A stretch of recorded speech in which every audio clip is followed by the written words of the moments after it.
Nandito ko ngayon sa PDRRMO ng Isabela at yung kanilang mga tauhan ay abalang-abala ngayon sa paghahanda.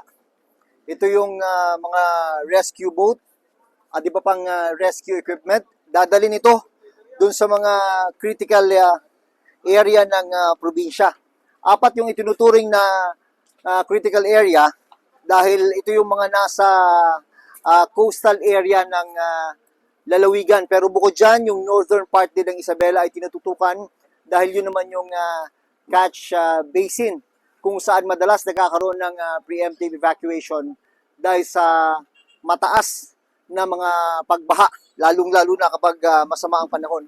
Kapag hindi nagbago yung direksyon ng Bagyong Uwan, isa itong probinsya ng Isabela sa tatamaan, kaya ganoon na lang ang paghahanda na ginagawa ng probinsya. Katunayan, naka-red alert na itong PDRRMO ng Isabela. Ako si Jun Veneracion para sa GMA Integrated News.